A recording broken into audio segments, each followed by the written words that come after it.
Hello everyone, Radhe Radhe. आप सभी लोग का स्वागत है हमारे चैनल में। सो डियर, आज मैं आप लोग के लिए बहुत बढ़िया से शैम्पू प्रिपेयर करके लाई हूँ। इस रेमेडी को अगर आप अपने बालों में लगाओगे ना तो यकीनन आपको फर्स्ट अप्लाई में इसका बेस्ट से बेस्ट रिजल्ट मिलेगा। जैसे कि मैं लाइव आपको करके दिखा भी रही हूँ, आपके बालों में इतनी ज्यादा स्मूदनिंग आ जाएगी, इतनी ज्यादा शाइन आ जाएगी, इतनी ज्यादा सिल्की हो जाएंगे कि आप वाकई में यकीन, अगर एक बार लगाओगे तो यकीन हो जाएगा। ऐसे आपको ट्रस्ट ही नहीं होगा कि वाकई में ये साबुन, सॉरी शैम्पू इतना ज़्यादा आपके लिए बेनिफिट हो सकती है। इसको मैंने लगाया, ये पता बालों में बहुत ही ज़्यादा मॉइस्चराइज़र भी लेकर आता है ये शैम्पू। इसको बनाने के लिए देखिए, टाइम वेस्ट ना करते हुए मैंने आपको फटाफट बनाया बताया। और ये फ्लैक्स सीड चाहिए, इसको मैंने भिगो के रख दिया था। ये मैंने ले लिया आधी कटोरी की तकरीबन ये फूल कर रेडी हो गया है। 5 से 6 चम्मच थे ये, इसमें पानी डाल के रख दिया था। इसके बाद ये मैंने ले लिया है विटामिन सी के लिए, मैंने ले लिया है ऑरेंज पील, ठीक है। ऑरेंज जब हम लोग खाते हैं तो छिलके हम क्या करते हैं, फेंकते नहीं हैं, उनको अच्छे से धुलने के बाद उसको धूप में सुखा के रख लेते हैं। और नेक्स्ट हमने लिया है, ये है गुड़हल की पत्तियाँ। जी हाँ, हिबिस्कस लीव्स, ये ले लेना आपको 15 से 20 पत्तियाँ। ये बालों में एकदम जो चमक होती है ना, चिकनापन होता है, शाइन होती है, वो लाता है। और नेक्स्ट लिया है मैंने एलोवेरा। एलोवेरा मेरा पूरा 2 था एलोवेरा लीव्स, मैंने वो पूरी ले ली है। इसको हम क्या करेंगे, इन सभी चीज़ों को अच्छे से एक ही में मिक्स कर लेंगे। जी हाँ, अब इसमें डालेंगे हम, ये मैंने इसमें थोड़ा-सा लगा हुआ था फ्लैक्स शीट, तो मैंने सोचा क्यों ना इसको भी धुल के इसी में डाल दूँ। फ्लैक्स शीट क्या होता है, जेल फॉर्म में जब कन्वर्ट हो जाता है ना, तो ये जिस बर्तन में लो, आपको लगभग 2 जो गिलास होते हैं ना, आप क्वांटिटी अपने हिसाब से मेज़र कर लीजिए। ये मैंने 2 से ढाई गिलास के तकरीबन पानी इसमें डाला हुआ कि ये अच्छे से जितनी भी चीज़ मैं डालूँ वो अच्छे से मिक्स हो जाए। और दूसरी चीज़, जब मैं इसको बॉयल करूँ ना, तो इसमें बढ़िया अच्छा खासा लिक्विड बनकर रेडी हो जाए। ये शैम्पू इतना बढ़िया है कि इसके आगे आप हज़ारों का जो हेयर ट्रीटमेंट करवाते हो वो भूल जाओगे, ये मेरी गारंटी है। जी हाँ। बस इन सभी चीज़ों को अच्छे से मिक्स कर लेना। बस जितनी भी चीज़ें डालो आप, वो अच्छे से साफ-सुथरी होनी चाहिए, बिल्कुल भी उसमें डस्ट नहीं होनी चाहिए। ये मैंने गैस पे रख दिया है। देख सकते हैं ये बहुत ही अच्छा-सा इसका कलर, और जो जैसे-जैसे ये पता है, जैसे-जैसे ये जो पानी सा कम होता जाएगा ना, वैसे-वैसे ये गाढ़ा होता जाएगा। तो शैम्पू के लिए हमको थोड़ा-सा गाढ़ा ही चाहिए। जब ये थिक हो जाएगा, इसको अच्छे से कुक कर लेने के बाद बस 5 मिनट आपको लगेगा, 5 मिनट से ज़्यादा भी नहीं लगेगा। मैं आपको ये नहीं बोल रही कि आप आधे घंटे, 1 घंटे करिए, बस 5 मिनट काफ़ी है। जब ये थोड़ा-सा ठंडा हो जाए, इसको, लेकिन एक चीज़ ये है कि आप एकदम ठंडा होने का इंतज़ार करोगे तो ये जम जाएगा, पूरा-पूरा जम जाएगा, क्योंकि जो मैंने इसमें अलसी डाला है ना, फ्लैक्ससीड, फिर वो नहीं छनेगा। ये देखो, अभी मैं गरम-गरम इसको छान रही हूँ, तो ये ईज़िली एकदम छना जा रहा है।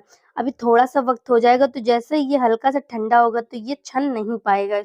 स्टेन बिल्कुल भी नहीं हो पाएगा। जैसा कि आप देख रहे हैं, मैं इसके लिए मैंने ले लिया है ये जो तार वाली छन्नी होती है ना, उसमें।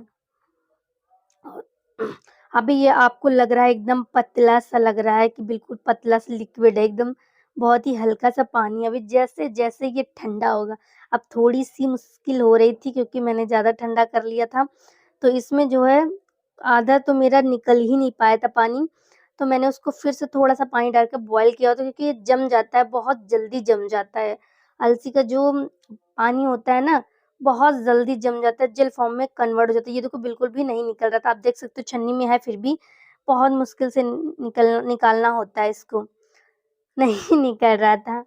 तो अब इसके बाद क्या करना, जैसे-जैसे ये ठंडा होगा, देखना इसकी थिकनेस, ये देखो जेली फॉर्म में, ये देखो एकदम वाटर जैसा नहीं है ना, जैसा-जैसा ठंडा होगा वैसे-वैसे ये गाढ़ा होना शुरू हो जाएगा। ये देखो, इसका पानी काफ़ी ज़्यादा गाढ़ा, इस अगर आपने शैम्पू नहीं प्रिपेयर करी, सिर्फ़ इसका पानी ही ऐसे यूज़ कर लिया, आय हाय! इसके रिज़ल्ट तो बहुत ही बढ़िया, रेशम से भी ज़्यादा सिल्की शाइन आपके हेयर हो जाएँगे। जैसा कि आप लोग देख रहे हो कितना थिक होना शुरू हो गया। ये देखो, चम्मच में भी, चम्मच से गिराते ही पूरा इकट्ठा जेल जैसा निकल रहा है, ये देखो, दिख रहा है आपको?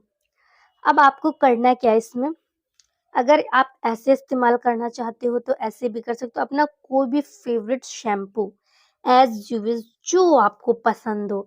मैं ये नहीं बोल रही हूँ कि आप ये लगाइए या वो लगाइए, शैम्पू आपको जो अच्छा लगे, आप वो ले सकते हो। आपको कोई भी, बस इतना याद रखिएगा थोड़ा-सा माइल्ड होना चाहिए शैम्पू, ठीक है? इसको अब मैं इसमें डाल रही हूँ, ये कॉस्मेटिक कलर ही है, ब्लू कलर में डाल रही हूँ। आप इसमें कोई भी अपना फ़ेवरेट कलर ऐड कर सकते हैं कि आपके ऊपर डिपेंड करता है कि आपको कौन-सा कलर पसंद है। तो ये मैंने इसमें ब्लू डाला, ये कॉस्मेटिक कलर ही होते हैं जो आप लोग शैम्पू वगैरह देखते हो, उनमें जो कलर होती है ये वही कलर है। तो मैं इसको डालने के बाद थोड़ा-सा मिक्स करने में थोड़ा-सा वक़्त लगेगा क्योंकि काफ़ी गाढ़ा हो जाता है ना, इस वज़ह से।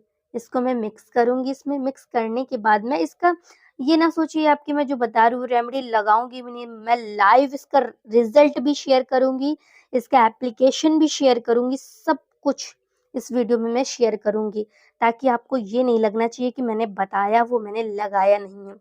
जी हाँ, और इसमें बहुत ही अच्छा खासा झाग भी बनकर रेडी हो जाएगा। मैं वीडियो में बने रहिएगा, मैं आगे दिखाऊँगी बट अगर आपने मेरा वीडियो ये यहाँ तक देख लिया तो प्लीज़ चैनल को सब्सक्राइब करे बिना मत जाइएगा, बेल आइकन को प्रेस कर लीजिएगा।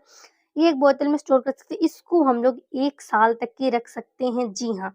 बट कैसे? अगर देखिए सर्दी का मौसम में बना रहे हो आप, तो इसको रूम टेम्परेचर में या अपने बाथरूम में 2 से 3 महीने ईज़िली रख सकते हो। बट अभी क्या है गर्मी का टाइम है तो आप 1 महीने तक तो आराम से रख सकते हैं। अगर आपको फ्रिज में ये बॉटल लगानी है तो 1 साल तक की ईज़िली आपका ये चल जाएगा, नहीं खराब होएगा। ठीक है, काफ़ी ज़्यादा चिकना-चिकना सा ये लग रहा था, बहुत ही अच्छा लग रहा था, मुझे तो बहुत अच्छा लग रहा था, बहुत ज़्यादा अच्छा लग रहा था।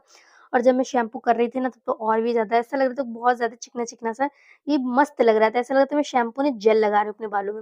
मेरे बालों में हल्का-हल्का ऑयल लगा हुआ था। आज मैं यहीं पे अपने बालों को धुले ले रही हूँ, एक्चुअली में लाइट नहीं आ रही थी इसलिए बाथरूम में अंधेरा था। तो जैसा भी है बैकग्राउंड प्लीज़ माइंड मत करिए कि जो है सो आपके सामने ही है, ठीक है? आप ये देखिए मैं लगा रही हूँ, ठीक है?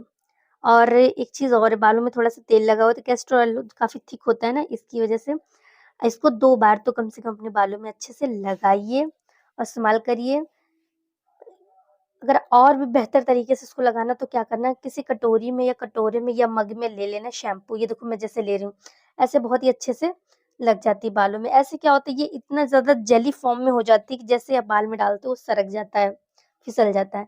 तो मैंने ये शैम्पू इसमें ले लिया है और अब पूरे बालों में अच्छे से इसको लगाऊँगी। अगर आप लोगों के बाल बहुत ज़्यादा फ्रीज़ी डैमेज हैं, तो ये शैम्पू आप लगा सकते हैं।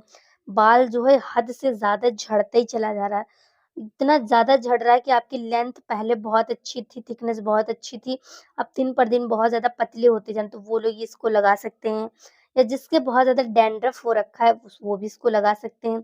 ये विद डैंड्रफ के लिए जो मैंने इसमें ऑरेंज पील डाला है ना, वो बहुत ही बेहतरीन है। और जो जिसके बाल रफ डैमेज हैं, ये अलसी के बीज जो मैंने डाला है, वो रिपेयर करेगा आपके बालों को। ठीक है?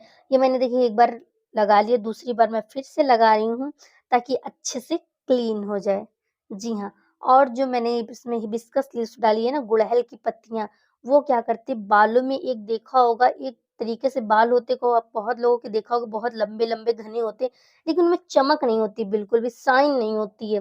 तो वो भी बहुत ही अच्छा वर्क करता है। अगर इन सभी चीज़ों की गुडनेस आपको आपने पहले कहीं देखी है, पढ़ी तब तो बहुत ही अच्छी बात है, अगर नहीं भी पढ़ी तो आप कहीं से भी जाकर देख सकते हैं। इसकी गुडनेस बहुत बेहतरीन है, बहुत, बहुत, बहुत ज़्यादा गुडनेस आपको मिलेगी आपके बालों में। इसके बाद बाल जब भी आप अपने धुलें तो रिंस करना बिल्कुल भी ना भूलें।